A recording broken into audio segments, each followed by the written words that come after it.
Well, the rake is finished. I got it all ready to go. I got it done over the winter.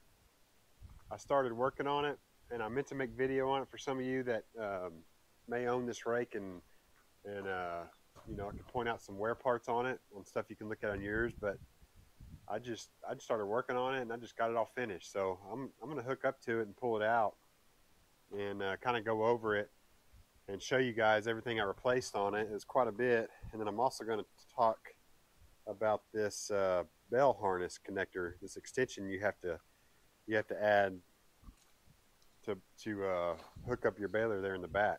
So let me get the tractor fired up and hook onto it. Massey's been doing great. I still love the tractor. The only complaint, one of the complaints I have about it is the AC is not all that strong during the heat of the summer. So I got the windows tinted. And so I'm hoping it makes a big difference. I'm going to raise this jack up.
We have your two lines for your pump, your two lines to raise and lower your baskets, and also widen and narrow your windrow. But let me lower this down so I can open it up. Hold the camera and pull. Here we go. There we go. Got it lowered down. Now you got to take the chains off. I did give this thing a nice rattle can paint job.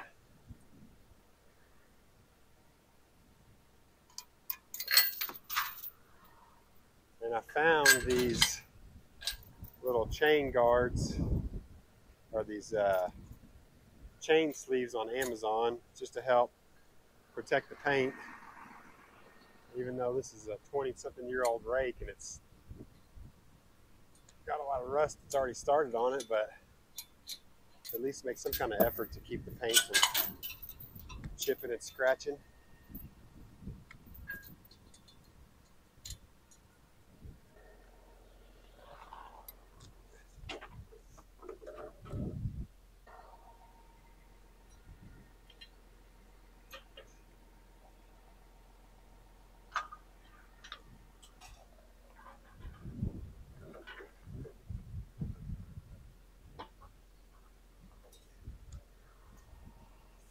So this thing needed quite a bit of parts.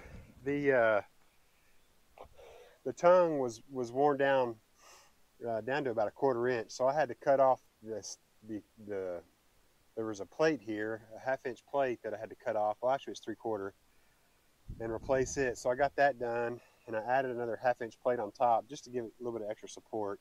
It's probably overkill, but better to be safe than sorry. Got all new hydraulic lines and hydraulic hoses, and in order to run the extension harness, the trailer plug harness, and to run my hydraulic lines to the back, this is just 1/2 inch black plumber's pipe got from the hardware store, excuse me. And then this is just some 1/8 inch 4x4 square tubing. I raised it up above the factory hydraulic lines here and hydraulic hoses. That's the PTO, the front side of the PTO shaft. But so anyways, I ran that tubing to run all the harnesses and the hydraulic lines through it. Worked out pretty good. I may get some, thinking about getting some stickers on it for advertisement for the to look for some more hay fields and hay pasture around here when I'm pulling up and down the road, because I do road this thing a lot. But I had to pull these jacks apart to clean them up because they were pretty hard to turn. Got new jack handles. These bolts in here, there are bushings in here and they were completely gone, so I had to replace the bushings and I put new bolts in it on both sides. This plate right here that all your bearings and your rake bars mount to, this side was cracked, so you can see I did some repairs on it, got that all fixed up, and then this side over here I had to replace. So that's all new. That's a whole new plate. That was fairly expensive, but it was just too damaged to try to repair. There is that wheel I had to replace. So you can see it's all just busted out in the center and there's cracks all over it. So it was not worth trying to weld and repair that. The hydraulic pumps, I resealed those because the input shaft on the front was leaking hydraulic oil on both sides. So that's been resealed. These plates in the back, I'll go get the old ones and show you. They were worn down. See, this thing, if you don't know about this rake, these two wings, you can set the width of your windrow by sliding them in and sliding them out. So these plates will wear on this, and this is what they look like as they wear. So you can see it's worn all the way through. It was worn almost to the bolt, and they just, over time, they just slide back and forth and it wears these out. So I had to replace both of those plates. I got new bolts for it, and you can see my rattle can job. Did put new tires on it. These bearings I did have to pack. These are 16-inch. These are 11 by 16 tires, so they're pretty wide, and they'll give it some flotation. I added this bar just to put a safety chain through, so when the baler's hooked up and pulling it down the road, it's got a safety chain. I had to replace these chains. These are new chains and new chain sleeves. This cylinder I had to repack. I had to do some welding up here. There's plastic bushings that go in here, and this metal was real thin, so I just added a bead on the back side just to give it some extra support and probably just a peace of mind. And then I stuffed some styrofoam in here to keep the wasp nest out. But that 4-inch channel, you know, gives it plenty of room to run additional harnesses or anything else through there. You know, if I ever sell this rake and somebody wants to run an applicator, they can run their applicator harness and line through there if they need to. And then here is the bell connection harness extension that I built.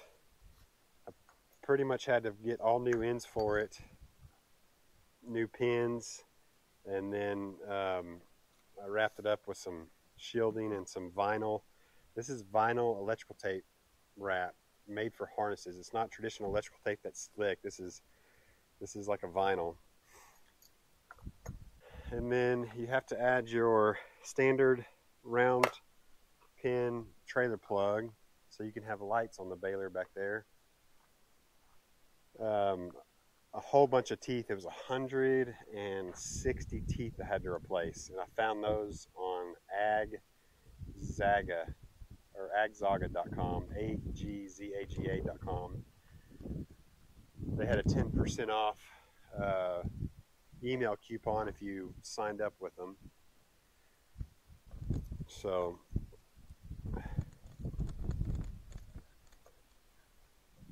but let me show you how to find these ends on your tractor if you're running a different setup, because John Deere is different from Vermeer from New Holland. They're all different.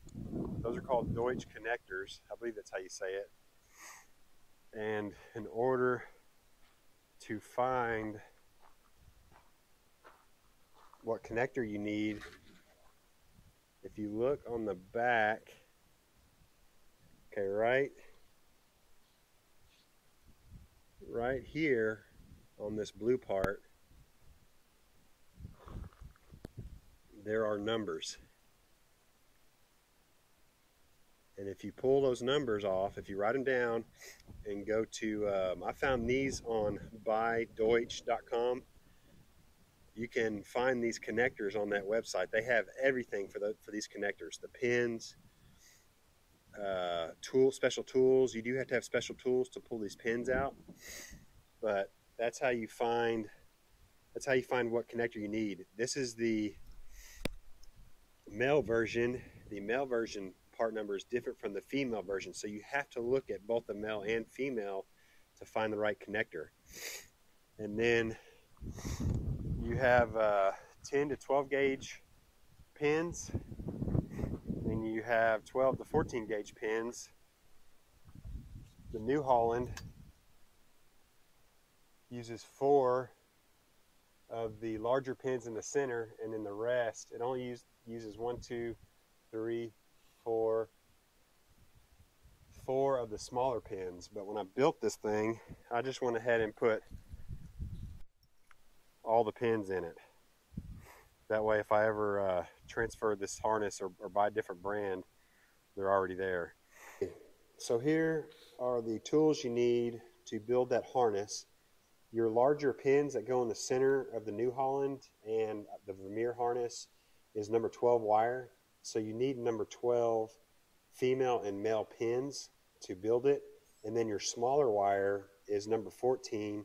And I just use your standard trailer wire you can buy off of Amazon. You can buy like a 100-foot roll of it, and it's 4 wires all stuck together, made for building trailer harnesses. So that's number 14. So you need number 14 male and female pins. And these pins, when you build them, you're supposed to put your bare wire in there and crush these wings over the wire to hold it in place. But I went ahead and added solder on it too. So I bent these over and I soldered it to make sure they stayed in there. And these special tools, you can see it slotted. You slide over the wire down into the harness, and then you pull your wire out. So, you know, it takes a minute or two to get used to, but once you do it a couple times, it's pretty easy to do. So, so basically you need number 12 wire, number 14 wire, and a bunch of male and female pins and your connectors to build the harness. I just wanted to point out for some of you that run this rake and you know, things to look out for. Or maybe you want to build a belt connection on yours. Pretty simple to do. They just, on this one, they built a whole caddy and just set it on that caddy. A lot of guys just run the original wheels and run a bar across the center, but this really beefs it up, and this will be great for custom work because it can handle a lot of abuse in the field. Scraping the ground, but that's pretty much what it does if it's running. PTO shaft to be hooked up running that Baler.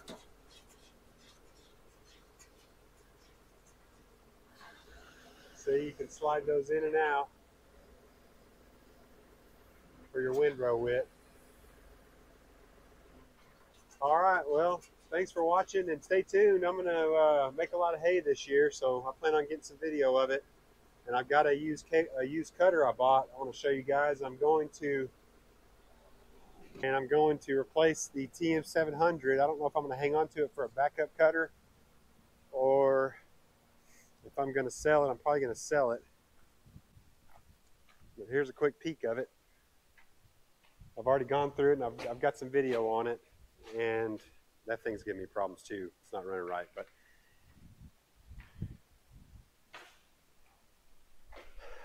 thanks for watching, and stay tuned for some more videos.